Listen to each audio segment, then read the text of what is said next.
He smirked the second he saw her standing there in worn jeans, oil-stained hands, like she didn't belong in $1 million garage, and that was his first mistake. Daniel tossed her the wrench, pointing at a dead V8 engine. "Go ahead, fix it," he said. Loud enough for everyone to laugh, phones already recording, waiting for her to fail, but Emily didn't argue, didn't flinch. She just stepped forward, touched the metal like she knew it, like she owned it, and then, 10 seconds in, everything changed. The silence hit first, and what happened next made even Daniel take a step back. He thought embarrassing her would be easy, a quick joke to entertain the room, but he had no idea he was about to witness something that would rewrite every assumption he'd ever made. The garage stretched wide under harsh fluorescent lights,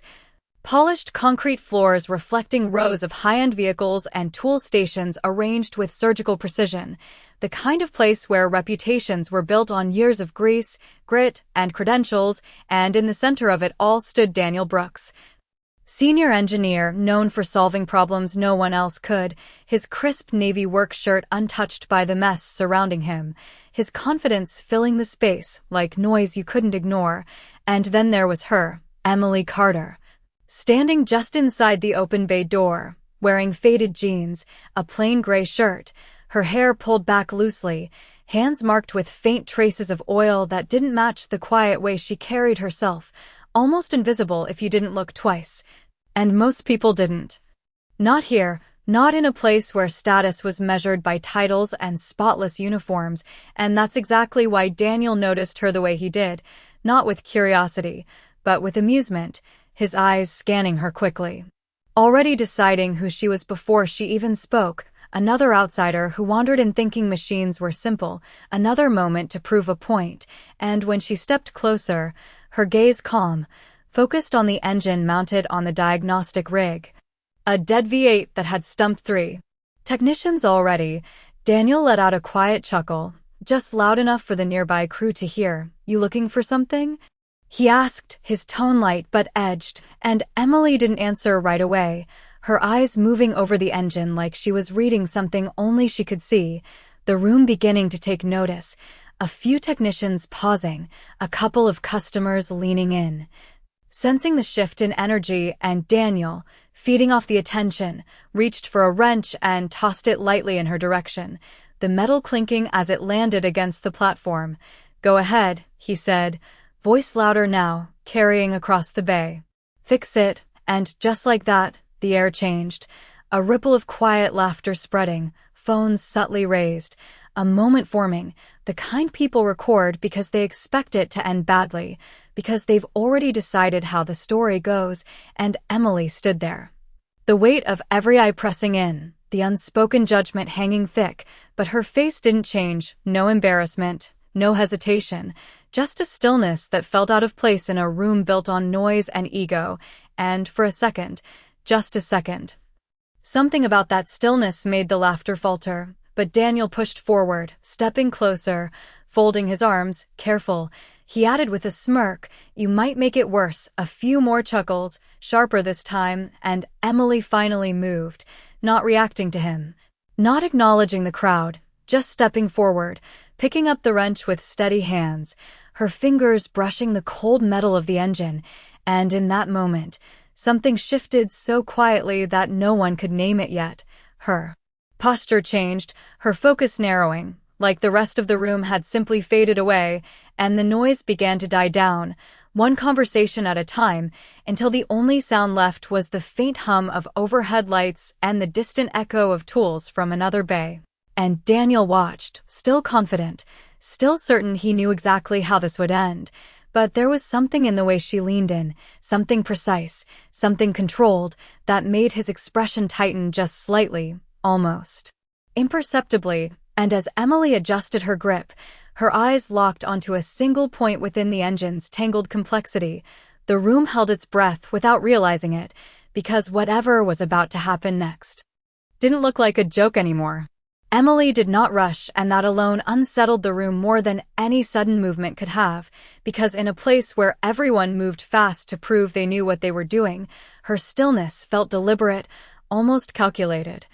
And as her fingers traced along the engine's surface, she tilted her head slightly, listening not just to the silence of the machine but to something deeper, something internal, like a memory waking up after years of being ignored, and Daniel noticed it. That pause, that lack of hesitation, and for the first time his smirk did not widen, it stalled, just slightly, as if his certainty had hit a small crack he could not yet explain, but the others did not see it that way, not yet. Because one of the technicians leaned over to another and whispered loud enough to be heard, "She is guessing," followed by a quiet laugh that rippled outward, a soft wave of dismissal that tried to reclaim control of the moment, and Emily remained untouched by it. Her focus tightening as she reached deeper into the engine bay, adjusting a component with careful precision, not force, not trial and error, but intention, every movement measured, every turn of the wrench controlled, and the longer she worked, the quieter the room became. Because something about what she was doing did not match the narrative they had already decided. This was not clumsy. This was not random. This was structured, almost practiced, and Daniel shifted his weight, arms still crossed but no longer relaxed, his eyes narrowing as he followed her hands, trying to catch a mistake, trying to find the moment where she would prove him right, but it did not come. Instead, Emily stepped back for a brief second, her eyes scanning the engine again, and in that pause, the fluorescent lights hummed louder, the distant sounds from the other bays fading into nothing, and someone in the back lowered their phone without realizing it, as if instinctively sensing that this was no longer something to laugh at, and then she moved again, faster this time but no less precise, reconnecting a line, tightening a bolt to what seemed like an exact torque without even checking, her hands working with a confidence that did not need validation, and Daniel felt it now, clearly, that shift in the room, the way attention had turned, the way the air had thickened, and he stepped closer without meaning to, his voice quieter when he spoke. "What are you doing?" But it was not a challenge anymore. It was a question he did not expect to ask, and Emily did not answer, not because she was ignoring him, but because she was already somewhere else entirely, somewhere inside the logic of the machine. And when she reached for the ignition switch mounted on the rig, her hand paused just above it, and for a moment, time seemed to stretch. Every person in that garage watching, waiting, unsure of what they were about to witness, and Daniel's jaw tightened. A flicker of doubt now undeniable in his expression, because whatever happened next would either confirm everything he believed, or dismantle it completely, and Emily, without looking at anyone, without saying a word, turned the key. The engine did not roar to life immediately, and that single second stretched longer than anyone expected, long enough for doubt to creep back into the room, long enough for a few quiet smirks to return as people prepared to laugh again. But then came the sound. Low at first, almost hesitant, a deep mechanical pulse that echoed through the garage floor, and Emily did not move, her hand still resting lightly near the ignition, as if she already knew what was coming, and the pulse grew stronger. Smoother, transforming from a broken rhythm into a steady, powerful hum that filled the entire space, and just like that, every sound stopped, every voice disappeared, every assumption collapsed in silence, because the engine was not just running. It was running perfectly, cleaner than it had any right to, like it had never been broken at all, and Daniel froze, his body stiff, eyes locked on the machine as if it had betrayed him, because he knew that engine, he knew every failed attempt, every diagnosis, every explanation he had already given about why it could not be fixed on the spot, and yet there it was, alive, responding, proving him wrong without a single word, and someone near the back let out a quiet, involuntary breath, the kind people release when reality shifts faster than they can process, and one by one, phones lowered, not because the moment was over, but because it had become something else entirely, something heavier, something real, and Emily finally stepped back, slowly, giving the engine space as it continued to run with a steady, confident rhythm, her expression unchanged, not proud, not defensive, just calm, as if this outcome had never been in question. And Daniel took a step closer, then another, his movements no longer controlled, his confidence unraveling in small, visible cracks, and when he reached the engine, he leaned in, listening, checking, searching for any flaw, any inconsistency that could restore his authority, but there was nothing, no misfire, no irregular vibration, nothing he could point to, and his jaw tightened as the realization settled in, not all at once, but piece by piece, each second making it harder to deny, and the room remained silent, not out of confusion now, but out of recognition, because everyone there understood exactly what had just happened, even if they could not explain how, and Daniel straightened slowly, turning his gaze toward Emily. But the words he had earlier, the jokes, the easy confidence, none of them came back, because there was no place for them anymore, and Emily met his look for the first time, her eyes steady, unshaken, and in that quiet exchange, something shifted again. Not loud, not dramatic, but undeniable, because respect had entered the room, uninvited but fully present, and it did not come from her demanding it. It came from what she had done, and Daniel opened his mouth as if to speak, then stopped. The silence between them heavier than anything he could say, and Emily simply wiped her hands on a cloth, small, practical movements that felt almost out of place after what had just happened, and as she turned slightly, preparing to step away, the engine continued to hum behind her, steady and undeniable, a reminder echoing through the space that sometimes the quietest person in the room is the one who understands everything, and Daniel stood there, still searching for something to hold on to, not realizing yet that what he had lost was not just a moment, but the certainty he had built his identity on. No one spoke at first, not because they did not want to, but because they did not know how to step back into a moment that had already moved past them, and the engine continued its steady hum like a quiet statement that refused to be ignored, filling the space with something heavier than sound, something closer to truth, and Emily walked a few steps away from the rig, not looking back, not waiting for acknowledgement, as if what she had done required no explanation, and that calm departure unsettled them even more, because people expected reactions, pride, something to hold on to, but she gave them none, and Daniel remained where he stood, his mind racing through every possible explanation, every technical detail he might have overlooked.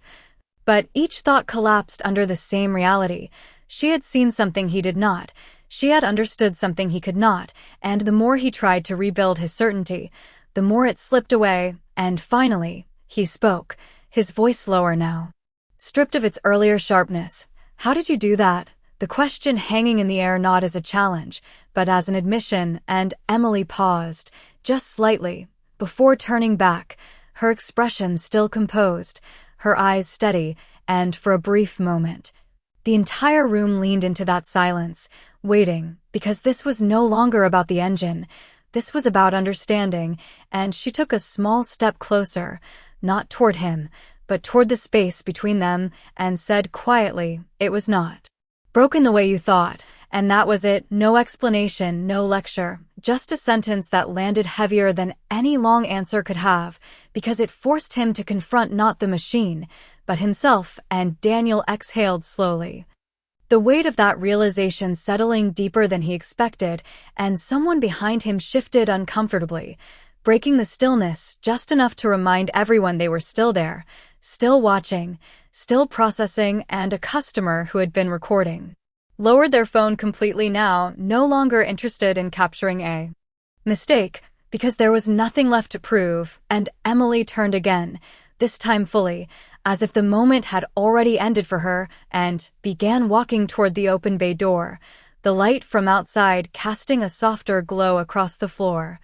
And Daniel watched her go, something unfamiliar settling in his chest, not anger, not embarrassment, but something quieter, something that felt closer to respect, though he was not ready to name it yet, and one of the technicians finally spoke, his voice hesitant. She just fixed it, as if saying it out loud might help it make sense, but it did not, because what had happened went beyond the action itself. It had changed the way they saw the room, the hierarchy, the assumptions they carried without thinking. And Daniel ran a hand through his hair, glancing back at the engine one more time, still running flawlessly, still proving its point, and then toward the door where Emily was almost gone, and for the first time since she walked in, he felt the urge to follow, not to challenge, not to correct, but to understand, because something told him that if he let this moment pass without asking, without listening, he would carry that unanswered question far longer than he expected.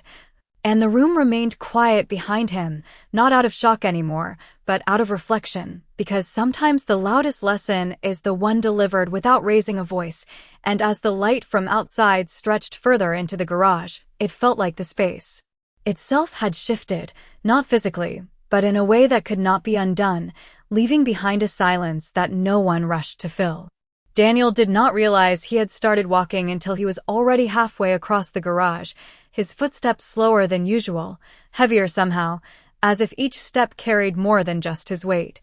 And Emily had almost reached the open bay door when he called out, not loudly, not with authority, but with something unfamiliar in his voice. Wait, and the word did not echo the way his earlier voice had. It did not command attention, it asked for it. And Emily stopped, just at the edge where the bright daylight met the shadowed interior, and for a moment she did not turn around, as if giving him time to decide whether he truly wanted to continue, and Daniel hesitated, feeling every eye behind him, the same crowd that had supported his confidence now watching in silence. But this time there was no laughter to lean on. No easy escape, only the weight of the moment he had created. And when she finally turned, her expression unchanged, calm, steady, it forced him to meet that stillness with something real, and he took another step closer, running a hand across the back of his neck, a gesture that felt out of place on someone who had always appeared so certain. "You said it was not broken the way I thought," he began, choosing his words carefully now. "What did I miss?" And the question landed differently, not as a test, not as a defense, but as an opening, and Emily looked at him for a second longer than before, as if measuring the sincerity behind his words, and then she walked back a few steps toward the engine, not rushing, not making a show of it,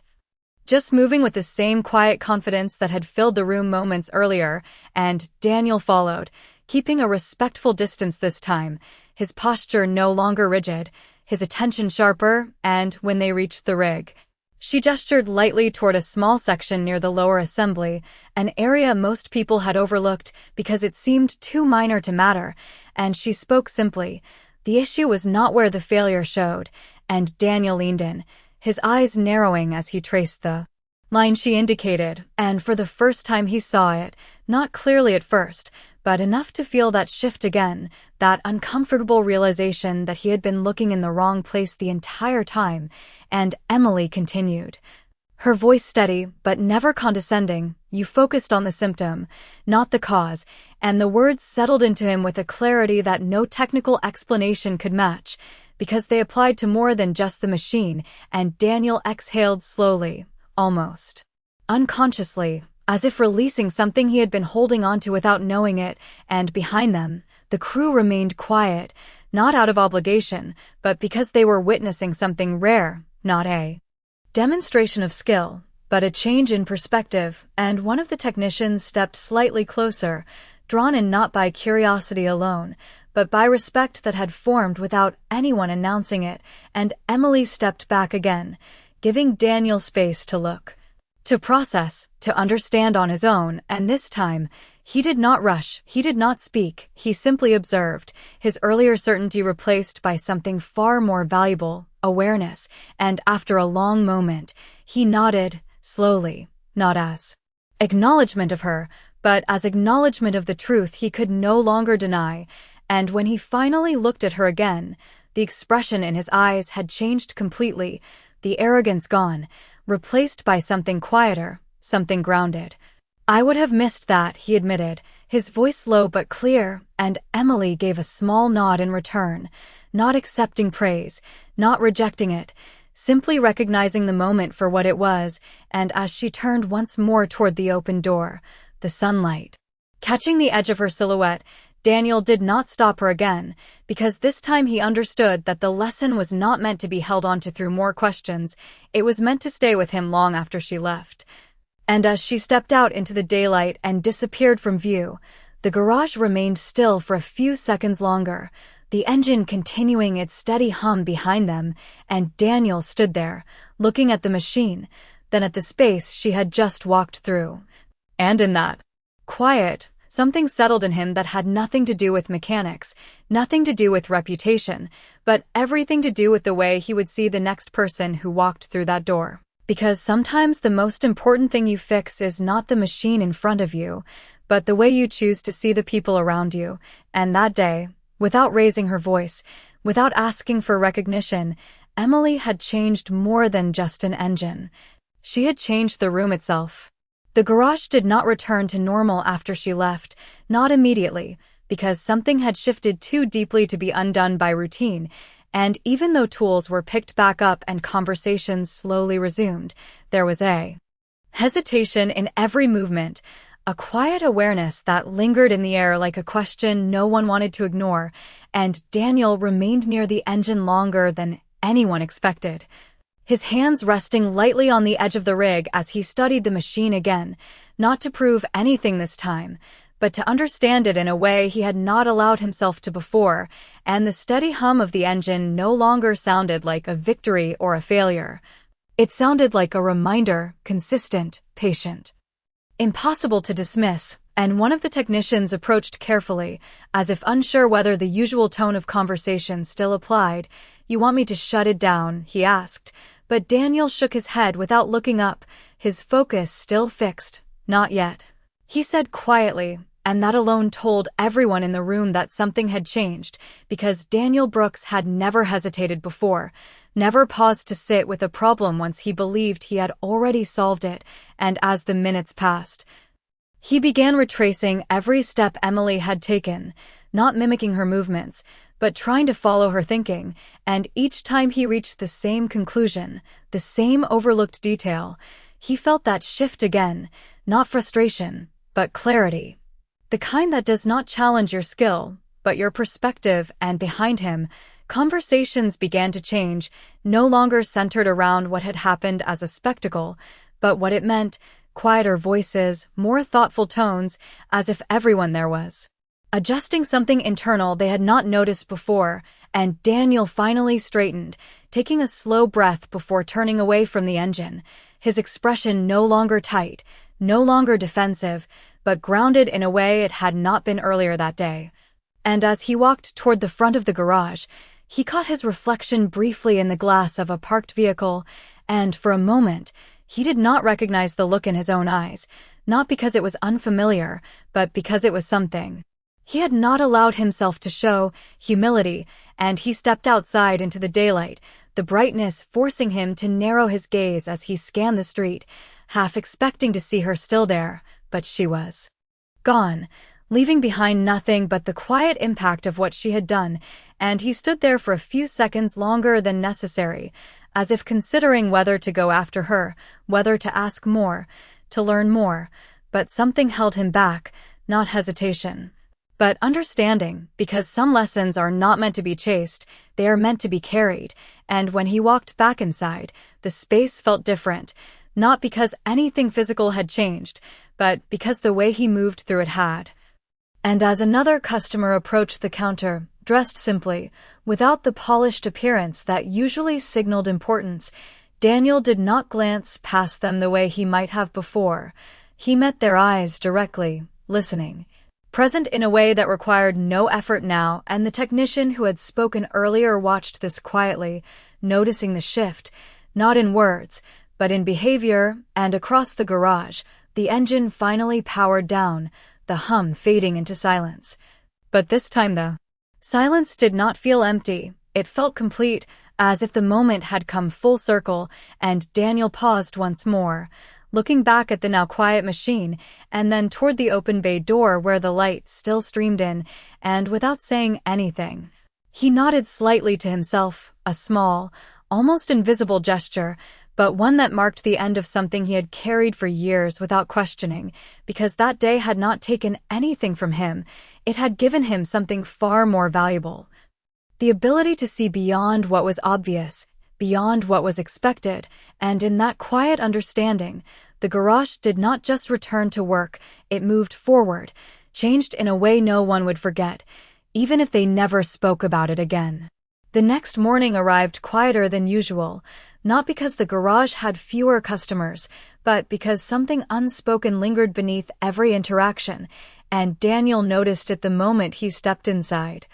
The way conversations paused just slightly when he passed, not out of fear or judgment, but because people were still adjusting to the version of him they had seen the day before, and he did not resist it. He did not try to reclaim the old rhythm instead.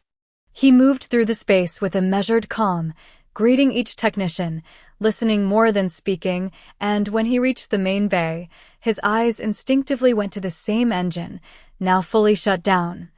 Resting in stillness like the final page of a story that had already been told, and for a moment he stood there, remembering not the sound it made, but the silence that followed, and one of the younger technicians approached, hesitant but curious. "You really think she just saw it differently?" he asked, and Daniel looked at him, not dismissing the question, not simplifying it, but considering it. "She saw what we did not," he replied, his voice steady, and that answer carried more weight than any technical breakdown could have. Because it acknowledged something deeper than skill, and as the morning moved forward, customers began arriving one by one, each bringing their own concerns, their own expectations, and Daniel approached each interaction with a quiet attentiveness that felt new even to him. And when a man in simple work clothes stepped in, holding a set of keys and looking slightly unsure of himself, Daniel did not glance past him the way he might have before. He stepped forward, offering a direct, respectful greeting. "What can I help you with?" And the man seemed momentarily surprised, as if he had prepared himself for dismissal, and as they walked toward the service area, Daniel listened fully, asking questions not to confirm his assumptions, but to understand the problem as it was, not as it appeared. And behind them, the technicians exchanged brief looks, subtle but noticeable, because they recognized the shift, not as a performance, but as a change in habit. And throughout the day, that pattern continued, each interaction reinforcing something that had begun the day before, something that no one had formally named, but everyone could feel. And during a brief pause between appointments, Daniel found himself near the open bay door again, the same place where Emily had stood, and the light from outside stretched across the floor in the same quiet way, and he looked out for a moment, not expecting to see her, but still aware of her presence in the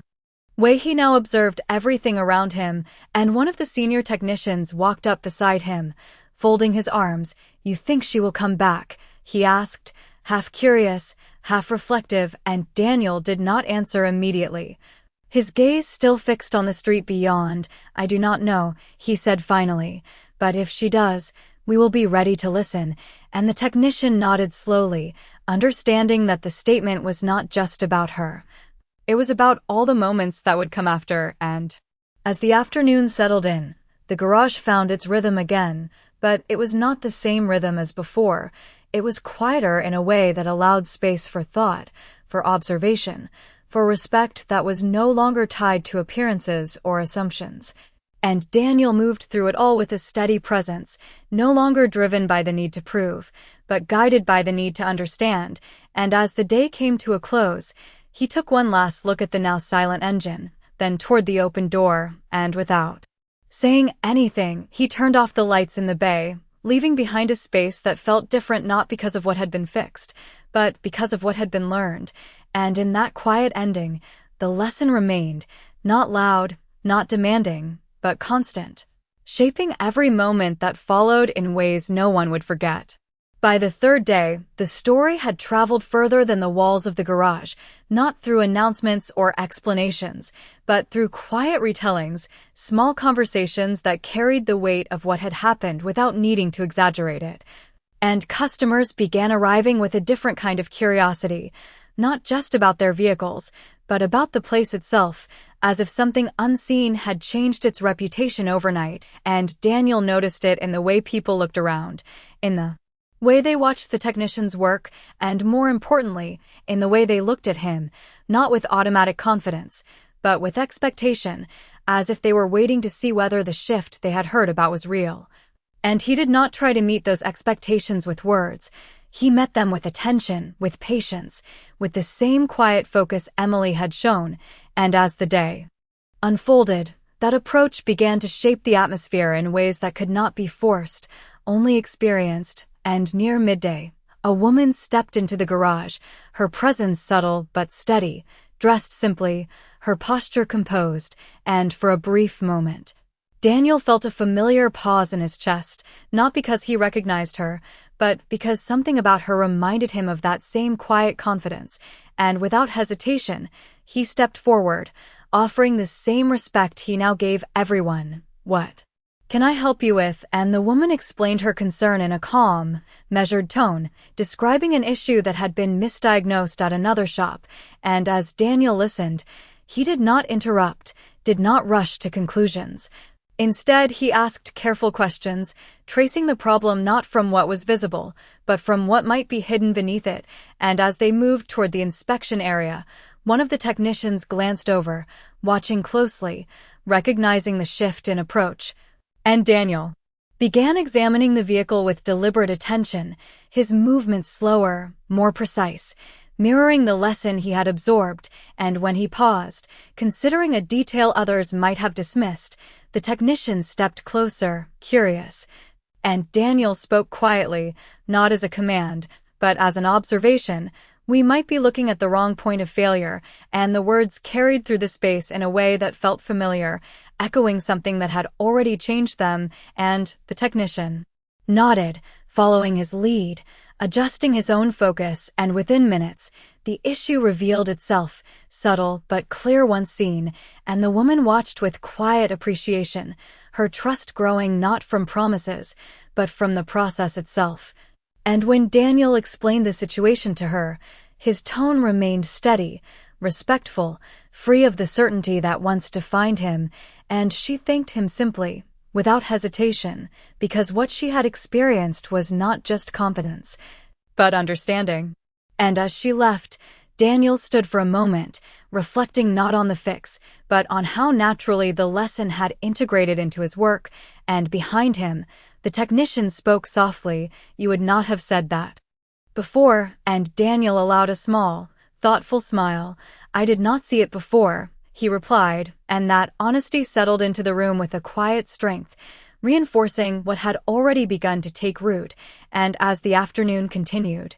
more small moments unfolded, each one building on the last, each one reinforcing a new way of seeing, and though Emily was not there, her presence remained in the way decisions were made, in the pauses before assumptions, in the attention given to what others might overlook. And as the sun lowered, casting long shadows across the garage floor, Daniel found himself near the open bay door once again, looking out at the street not in expectation, but in awareness.